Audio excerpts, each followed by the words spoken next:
ఆయన ఉన్నతమైన వాడు, సర్వోన్నతుడైన దేవుడు. ఈ మాట వినగానే కొంతమంది అంగీకరించకపోవచ్చు, కానీ ఇది వాస్తవం, సత్యం. ఎందుకంటే ఈ లోకంలో ఎన్నో మతాలు ఉన్నాయి. ఈ లోకంలో ఎంతో మంది దేవుడు అనబడి వచ్చిన వారు అనేకులు ఉన్నారు. ఈ లోకంలోనికి ఎన్నో రకాలైన మనుషులు వచ్చి ఉన్నారు, కానీ ఎవరు కూడా ఇతరులను మార్చగలిగే స్థితిలో లేరు. యేసు ప్రభుని నమ్ముకున్నవాడు దొంగలు మారారు, గజ దొంగలు మారిపోయారు, వ్యభిచారులు మారారు, నరహంతకులు మారారు. ఎంతో మంది మారు మనసు పొందారు యేసు ప్రభుని నమ్ముకోవడం ద్వారా.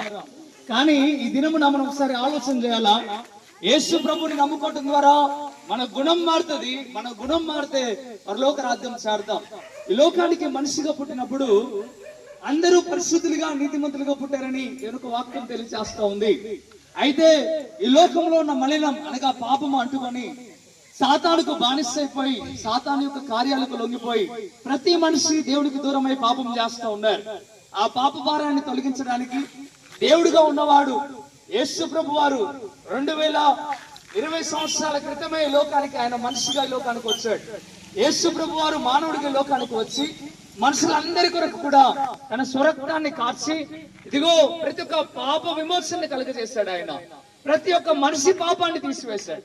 ఎవరైతే యేసు ప్రభుని సొంత రక్షకుడిగా అంగీకరిస్తారో, ఆయనే దేవుడిని నమ్ముతారో, ఎవరైతే ఆయనని విశ్వాసం ఉంచి నమ్మి బాప్తిస్తం పొందుతారో వారు రక్షించబడతారని యేసు ప్రభు వారు తేటగా తెలియజేస్తా ఉన్నారు. అందుకే మిమ్మల్ని అందరినీ ప్రేమించి ఈ ప్రాంతం అంతా రక్షణ పొందాలని, ఈ ప్రాంతంలో ఉన్న వారందరూ మారు మనసు పొందాలని, పరలోక రాజ్యము చేరాలని ఆశతో దైవ సేవకులంగా మేమందరం కూడా మిమ్మల్ని ప్రేమించి ప్రాంతానికి వచ్చి ఉన్నాం. ఒకసారి ఆలోచించండి. యేసయ్య నమ్ముకోవడం ద్వారా పరలోక రాజ్యం చేరే అవకాశం ఉంది.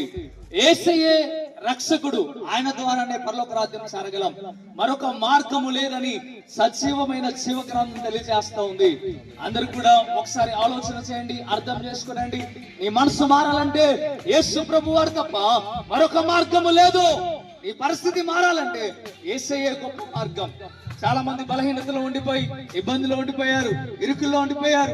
వాటన్నిటిలో నుండి నెమ్మది కలిగించేది కూడా యేసు ప్రభు వారే.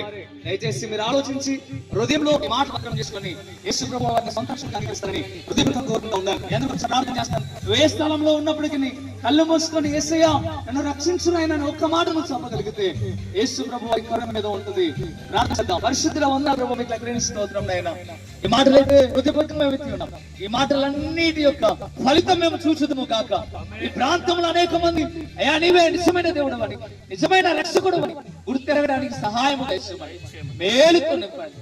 ఈ ప్రాంత పరిస్థితులందరూ కూడా మీరు జ్ఞాపకం చేసుకుని దీవించమని యేసు నామములో బతిమలాడి వేడుకుంటున్నాము తండ్రి. ఆమేన్.